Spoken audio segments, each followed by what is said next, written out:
तो भीलवाड़ा में एक मां इतनी निर्दयी हो गई कि जिस बच्चे को उसने अपनी कोख से जन्म दिया उसी नवजात की जान लेने की कोशिश की।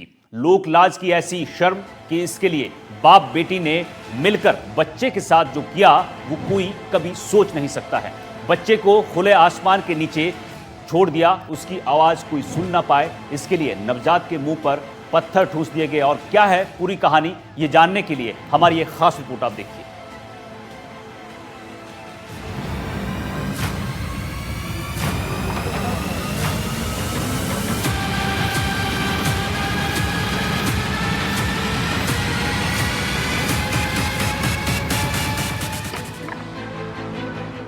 क्या हो जब एक माँ इतनी निर्दयी हो जाए कि बार बार वो अपने बच्चे को जान से मारने की कोशिश करने लगे। क्या हो जो अपने बच्चे की रक्षा के लिए पहाड़ जैसी मुश्किलों से टकरा जाने वाली माँ अपने ही नवजात के मुंह में पत्थर ठूंस दे। क्या हो जब बच्चे की जान लेने के लिए एक माँ इतनी अधीर हो जाए कि उसके होठों को आपस में चिपका दे ताकि उसके रोने की आवाज कोई सुन न सके और उसकी बदनामी न हो सके। लेकिन भीलवाड़ा में एक ऐसी ही कुमाता की कहानी सामने आई है जिसने अवैध संबंधों के बाद जन्मे अपने बच्चे को हर संभव मौत की नींद सुलाना चाहती थी, लेकिन वो भूल गई कि सब कुछ से ऊपर एक माँ प्रकृति भी होती है जो अपने बच्चों की रक्षा करना जानती है। नियति का ऐसा खेल देखिए कि जान से मारने की तमाम कोशिश करने के बाद भी एक नवजात की जान बच गई और वो मासूम अब अस्पताल में चैन की सांस ले पा रहा है। आइए आपको बताते हैं पूरी कहानी क्या है। भीलवाड़ा के मांडलगढ़ का है पूरा मामला। लोक लाज के डर से बच्चे को मारने की कोशिश। महिला के पिता ने बात छुपाने की कोशिश की। बेटी को लेकर कहीं और किराए के मकान में रहने लगा। बच्चे के जन्म के बाद उसे मारने की कोशिश की। जन्म के 19 दिन बाद बच्चे को मारने की कोशिश। सीता माता कुंड मंदिर के पास जंगल में बच्चे को छोड़ा। पत्थरों के बीच बच्चे को रख दिया। बच्चे के मुंह में पत्थर ठूसा। बच्चे के होठ को फेविक्विक से चिपकाया। बच्चे को मारने के लिए मांडलगढ़ के सीता माता कुंड मंदिर के पास जंगल में पत्थरों के बीच बच्चे को उस मां ने रख दिया। वो लोग यही नहीं रुके, उन्हें लगा कि बच्चा रोएगा और उसके रोने की आवाज सुनकर कोई उसे बचा न ले।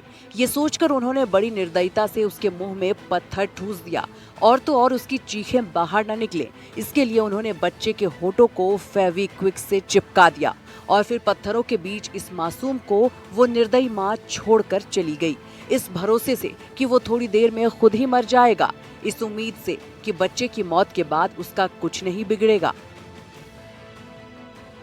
पुलिस थाना मांडलगढ़ के सीमा क्षेत्र सीताकुंड मंदिर के सामने एक नवजात शिशु लावारिस अवस्था में पड़ा मिला, जिसको बिजोलिया अस्पताल में लेकर गए, जिसकी सूचना बिजोलिया पुलिस द्वारा पुलिस थाना मांडलगढ़ को दी गई, जिस पर पुलिस थाना मांडलगढ़ उक्त बालक को 108 एम्बुलेंस के जरिए महात्मा गांधी अस्पताल भीलवाड़ा में लेकर आए, जिसकी सूचना बाल कल्याण समिति भीलवाड़ा को दी गई, जिस पर बाल कल्याण समिति भीलवाड़ा महात्मा गांधी अस्पताल भीलवाड़ा में पहुंचकर प्रसंज्ञान लिया जाकर उक्त नवजात शिशु का समुचित उपचार करने हेतु चिकित्सक को निर्देशित किया गया तथा उक्त कुमाता के खिलाफ मुकदमा दर्ज करने हेतु पुलिस थाना मांडलगढ़ को निर्देशित किया गया। लेकिन इसी बीच चरवाहा हीरालाल बकरियां चराते हुए वहां बैठा हुआ था। तभी उसे हल्की सिसकियों की आवाज सुनाई दी। पास जाकर देखा तो पत्थरों के बीच एक नन्हा हाथ बाहर निकला हुआ था। उसने तुरंत ग्रामीणों और पुलिस को सूचना दी। उस बच्चे के मुंह से पत्थर निकाला गया। पुलिस ने बच्चे को निकालकर महात्मा गांधी अस्पताल के NICU में भर्ती कराया। डॉक्टरों ने बताया कि बच्चे के शरीर में इन्फेक्शन फैल चुका था और धूप में गर्म पत्थरों से उसका पैर जल गया था। फिलहाल बच्चा खतरे से बाहर है। मैम, क्या बच्चे की हालात है सबसे पहले तो अभी वर्तमान में? बच्चे की हालत अभी गंभीर है स्वास्थ्य में। अभी उसको सांस में भी तकलीफ है तो ऑक्सीजन सपोर्ट पे रखा गया है। उसके स्किन में बर्न हो गया है, बर्न के मार्क्स पाए गए, गरम पत्थर के ऊपर फेंका गया, इसीलिए तो उसकी हालत अभी गंभीर है। हम उनकी ट्रीटमेंट भलीभांति कर रहे हैं। पुलिस जांच में ये खुलासा हुआ कि बच्चा अवैध संबंध से जन्मा था। बदनामी के डर से मां और उसके पिता ने बूंदी में किराए पर कमरा लेकर पहचान छिपाई और फिर वहीं पर डिलीवरी कराई। पहले बच्चे को बेचने की कोशिश हुई, जब नाकाम रहे तो 19 दिन बाद उसे पत्थरों में दबाकर मरने के लिए छोड़ दिया गया। पुलिस ने मां और नाना को हिरासत में लिया है और अब डीएनए टेस्ट करवाया जाएगा। मांडलगढ़ थाने में 2 दिन पहले जो एक मामला आया था, इसमें एक नवजात शिशु को लावारिस छोड़कर कुछ व्यक्ति चले गए थे। इस पे एक मुकदमा दर्ज हुआ था। उसमें पुलिस ने गहनता से अनुसंधान किया है और मानवीय सूचना और टेक्निकल इंटेलिजेंस से हमने एक संदिग्ध महिला को डिटेन किया है, जिससे पूछताछ अभी हम लोग कर रहे हैं। प्रारंभिक सूचना के अनुसार जो महिला है वो बालिग है और उसके किसी बालिग पुरुष से कोई संबंध की बात आई है, जिसके अनुरूप जिसके कारण ये जो बच्चा है, जो शिशु है, वो उत्पन्न हुआ और उसे इन्होंने लावारिस स्थिति में छोड़ा है और इसमें जो अग्रिम कानूनी कार्रवाई है इस महिला के खिलाफ किया जा रहा है। और इसमें हमारी तरफ संदेश यही है कि जो सरकार की जो स्कीम्स हैं, पालना घर योजना है, हॉस्पिटल्स हैं और भी इस तरह के जो इंस्टीट्यूशंस हैं उसका इस्तेमाल करें। यूथ में अवेयरनेस की जरूरत है कि अगर इस तरह की घटना कोई होती है तो उसे कैसे डील करें। मांडलगढ़ पुलिस ने आरोपी महिला के खिलाफ 93 बीएनएस में मामला दर्ज कर लिया है। पुलिस ने आसपास के सीसीटीवी फुटेज खंगाले और बीते 20 दिनों में हुई डिलीवरी को लेकर भी जानकारी इकट्ठा की और पुलिस ने आरोपी महिला और उसके पिता को डिटेन कर लिया। महिला और महिला के पिता ने स्वीकार किया है कि उसने लोक लाज के डर से नवजात को पत्थरों में दबाकर पीछा छुड़ाने की कोशिश की। माँ और बच्चे का रिश्ता दुनिया का सबसे अटूट और मजबूत संबंध माना जाता है। वही माँ जिसकी गोद में बच्चा पहली बार चैन की नींद सोता है, वही माँ जिसके आंचल की छांव बच्चे के लिए दुनिया की सबसे सुरक्षित जगह कही जाती है। लेकिन भीलवाड़ा से आई इस खबर ने इस रिश्ते की बुनियाद को ही हिलाकर रख दिया है। सरकार ने कई अस्पतालों में पालना गृह की सुविधा भी मुहैया कराई है। साथ ही इसे लेकर कई एनजीओ काम करते हैं जो ऐसे नवजात बच्चों के लिए जीवन का सहारा बनता है। ऐसी जगहों पर भी बच्चों को छोड़ा जा सकता है। लेकिन भीलवाड़ा का ये मामला दिल दहला देने वाला है, जहां बच्चे को न सिर्फ मारने की कोशिश की गई बल्कि उसे मारने के लिए नवजात के साथ बर्बरता भी की गई। मासूम को पत्थरों के बीच धूप में छोड़ दिया, उसके मुंह में पत्थर ठूसा और उसके होठों को फेविक्विक से चिपकाया। निर्दयी माता का ये सबसे निर्मम चेहरा है। अब इस अपराधी माँ और महिला के पिता पर सख्त धाराओं में मुकदमा चलेगा।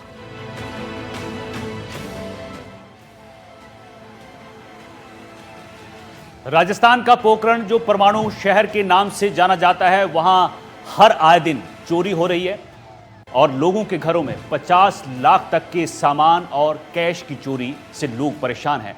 कई बार प्रशासन के साथ शिकायत भी की गई है, लेकिन हमेशा की तरह सिर्फ आश्वासन ही मिले हैं। मंदिर, अस्पताल और सूने मकान, हर जगह चोरों का आतंक देखने को मिल रहा है। जैसलमेर से हमारी ये खास रिपोर्ट देखिए आप।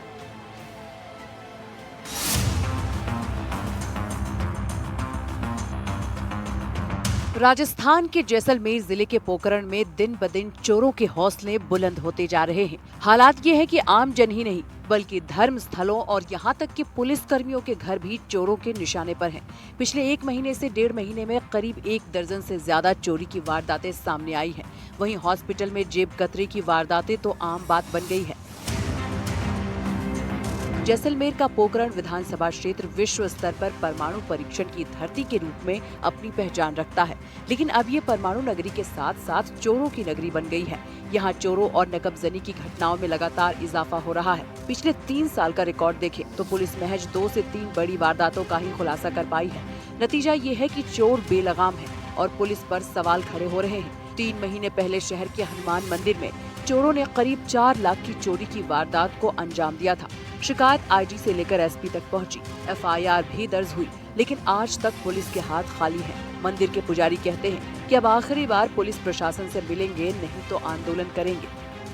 अब चोरों ने हर मंदिर को टारगेट बना के रखा है, हर मंदिर में चोरी हो रही है, प्रशासन अभी सो रही है, इसमें आगे कोई कार्रवाई हो नहीं रही है अभी तक। हमें पुलिस प्रशासन को 2-3-4 दफे जाके बोल दिया, आज हो जाएगा, अभी तो इसके ऊपर कोई कार्रवाई नहीं हुई। अच्छा, अगला कदम आपका क्या रहेगा? देखते हैं, अगर कोई नहीं हुआ हम लेके आम अनशन करेंगे और धरना प्रदर्शन करेंगे। हनुमान मंदिर के बाद व्यास कॉलोनी में 30 लाख की चोरी ने पूरे शहर को हिलाकर रख दिया। पीड़ित परिवार का कहना है कि पुलिस के पास हर बार बस एक ही जवाब होता है कि प्रयास कर रहे हैं। पुलिस के पास जाते हो क्या जवाब देते हैं? वो कह रहे हैं कि हम कोशिश कर रहे हैं, आपके लगे हुए कोशिश में, बट अभी तक कोई खुलासा नहीं हुआ सर। 3 महीने से ज्यादा हो गया है सर। हमें और तो किस पे सर भरोसा होगा? पुलिस पर ही भरोसा है सर, और तो हम कहाँ जाएंगे। अच्छा, क्या मांग करते हैं? मांग सर यही है कि खुलासा हो हमारा चोरी का जल्द से जल्द। बाकी सर और तो क्या कर सकते हैं। एनडीटीवी के कैमरे पर सीओ पोकरण भवानी सिंह ने माना कि अब तक व्यक्तिगत रूप से कुछ नहीं कर पाए, लेकिन अब जांच शुरू कर दी गई है और जल्द ही सफलता मिलने की उम्मीद है। मैं व्यक्तिगत इसमें अभी तक कोई काम नहीं कर पाया। मैं आज से समझ लो अभी से व्यक्तिगत इसमें लगता हूँ। श्रीमान एसपी साहब ने भी इस बारे में 3 दिन पहले हम जब बैठे थे तब इसके लिए मुझे कहा है कि आप व्यक्तिगत इसको देखें। मैं आज से इसको व्यक्तिगत दिखवाता हूँ और मेरा पूरा प्रयास इन सारी घटनाओं को खोलने का। पोकरण में लगातार चोरी की वारदातों को अंजाम दिया जा रहा है और शिकायतों के बाद भी ये मामले कम नहीं हो रहे। हाल ही में पोकरण में चोरी की कई वारदातें हुई हैं। 13 जून हनुमान मंदिर में 4 लाख रुपए की चोरी, व्यास कॉलोनी जोधपुर रोड में एक घर में 30 लाख की चोरी, रामदेव कॉलोनी में पुलिसकर्मी के यहाँ 30 लाख की चोरी, फलसुंड रोड के एक मकान में करीब 50 लाख रुपए की चोरी, फलसुंड रोड में ही एक और घर में चोरी करने का प्रयास, खीवज माता मंदिर में चोरी की वारदात, मंदिर से चांदी का छत्र और दान पात्र से कैश चोरी किए गए, जिला अस्पताल में जेब कतरी के दर्जन भर मामले, 6 से 7 बाइक की चोरी की वारदात, एनआरआई की गाड़ी में तोड़फोड़ की वारदात, उसमें रखे बैग को लेकर फरार हुए बदमाश। नगरपालिका नेता प्रतिपक्ष और व्यापारी नारायण रंगा ने भी पुलिस और जनप्रतिनिधियों पर सवाल खड़े किए हैं। उनका कहना है कि कांग्रेस की सरकार के वक्त धरना देने वाले भाजपा नेता आज खामोश क्यों हैं। रंगा का आरोप है कि अस्पताल तक में जेब कतरी की वारदातें हो रही हैं और पुलिस सिर्फ चालान काटने में व्यस्त है। पुलिस क्या कर रही है पता नहीं है, सजग है चौराहों पे, छोटी छोटी बात के लिए वाहन को पकड़ते हैं। कल भी गौशाला का वाहन था, उसको भी मनोहर लाल एएसआई ने पकड़ लिया। मैंने कहा भैया छोड़ दिए, तो दूध लेने बेचता है, गौशाला में आ गया तो फिर गाय एक्सीडेंट होती है जब आप कहाँ होते हो। और तो रात को 2 बजे आपको एक बार बुलाया, आप आई नहीं, घर के इस बात से क्या लेना देना है। मैं 2 बजे आया हूँ, मेरे पास वीडियो है, मैंने उसका गाय को पट्टी ट्रीटमेंट करवा के इलाज किया है। तो इतनी सजग है, अगर पुलिस एक छोटे से एक्सीडेंट गाय के लिए भी यदि तैयार है बोलने को और कहने को, तो फिर चोरी का पता लगाओ। पोकरण में चोरी की घटनाओं से आमजन का विश्वास पुलिस पर डगमगा गया है। चोर एक के बाद एक वारदात कर रहे हैं और पीड़ित परिवार न्याय की उम्मीद में दर दर भटक रहे हैं। सवाल यही है कि क्या पुलिस इन घटनाओं का खुलासा कर पाएगी और क्या पोकरण में आमजन का भरोसा दोबारा कायम हो पाएगा। एनडीटीवी के लिए पोकरण से सहयोगी गिरिराज के साथ श्रीकांत व्यास की रिपोर्ट। लेह लद्दाख में हिंसा के बाद सामाजिक कार्यकर्ता सोनम वांगचुक को जोधपुर जेल में रखा गया है। बीती रात उन्हें यहां लाया गया। किसी प्रकार की हिंसा या अराजकता का माहौल ना बने, इसलिए इतनी दूर यहां पर उन्हें रखा गया है। बात करें अगर जोधपुर के सेंट्रल जेल की, तो ये देश की सबसे सुरक्षित जेलों में से एक है। यहां पर सुरक्षा के 3 लेयर हैं और आधुनिक तकनीकों से लैस ये जेल सुरक्षा के लिहाज से बेहद मजबूत माना जाता है। हमारे संवाददाता अरुण हर्ष जोधपुर सेंट्रल जेल के पास पहुंचे और वहां पर उन्होंने सुरक्षा को लेकर एक रिपोर्ट तैयार की है, आपको दिखाते हैं।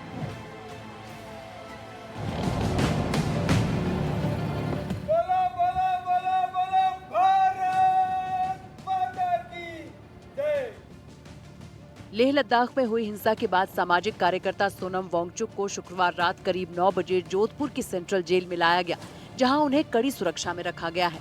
बात करें जोधपुर सेंट्रल जेल की, तो अजमेर और जोधपुर सेंट्रल जेल को प्रदेश की सबसे सुरक्षित जेल माना जाता है। यहाँ पर त्रिस्तरीय सुरक्षा घेरा है। साथ ही जेल में लगे हुए सीसीटीवी कैमरे का पुलिस कंट्रोल रूम के साथ कनेक्टिविटी है।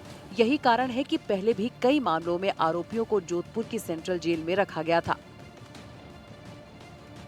पूर्व में बड़े मामलों में आरोपियों को यहां रखा गया था।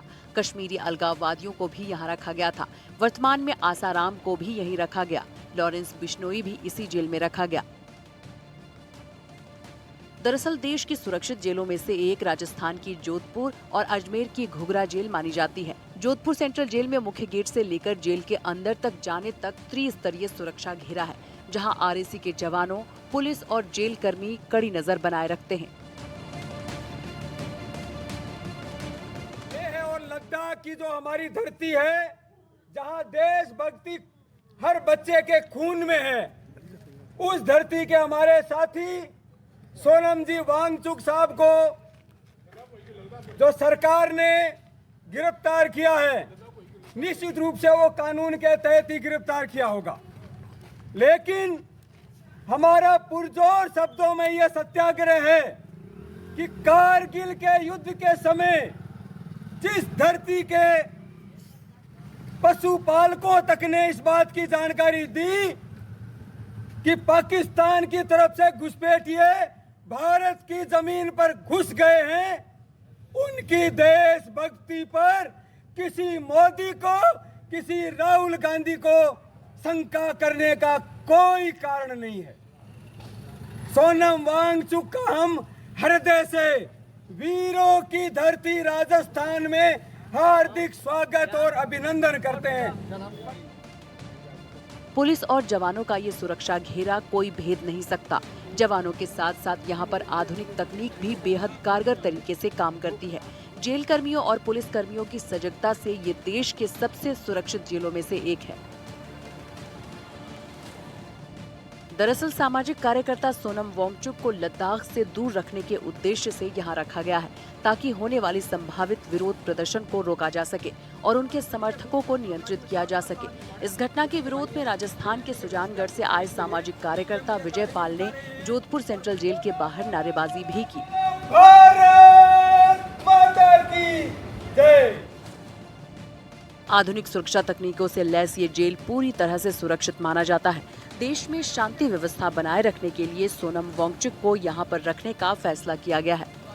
बोलो बोलो बोलो भारत माता की जय। लेह लद्दाख में हुई हिंसा के बाद में जो है सामाजिक कार्यकर्ता वांगचुक सोनम जो है उसको जोधपुर लाया गया है। कह सकते हैं जोधपुर की इसी जेल में शुक्रवार देर रात को जो है जोधपुर एयरबेस से लाया गया था और इस एयरबेस से जो लेकर यहाँ तक जेल के अगर बात की जाए तो कड़ी सुरक्षा में जो है पुलिस के हथियारबंद जवानों के साथ कई आईपीएस अधिकारी जो है सुरक्षा में लगे हुए थे और देर रात को यहाँ लाया गया।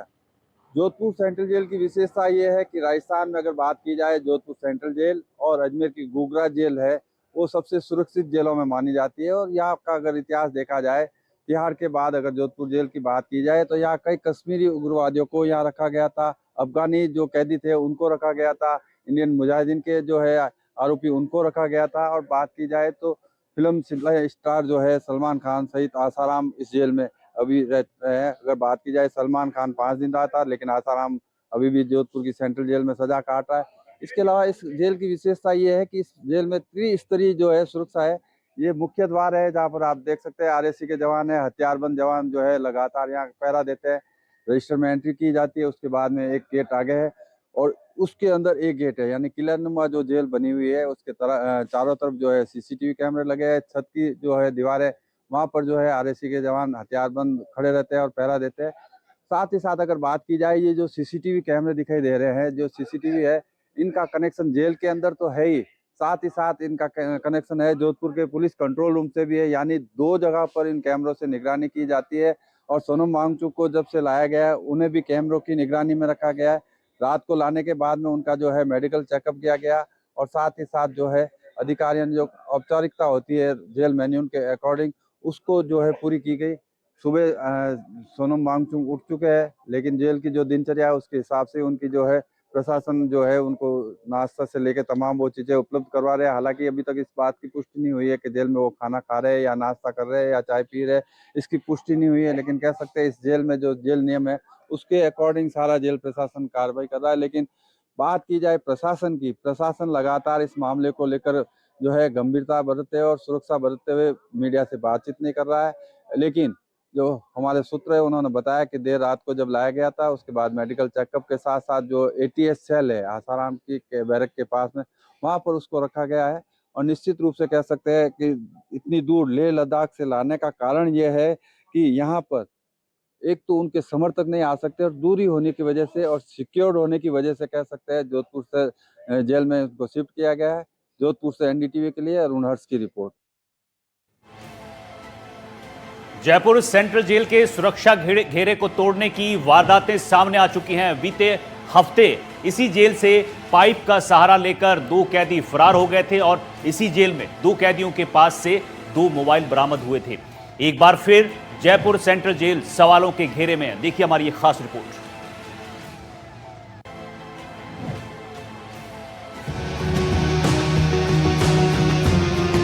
जयपुर सेंट्रल जेल की सुरक्षा भगवान भरोसे है। इस जेल में लगातार मोबाइल मिलने के मामले सामने आ रहे हैं। जयपुर सेंट्रल जेल में एक बार फिर मोबाइल मिला है। वार्ड नंबर 2 और 7 में चेकिंग के दौरान मोबाइल बरामद हुआ।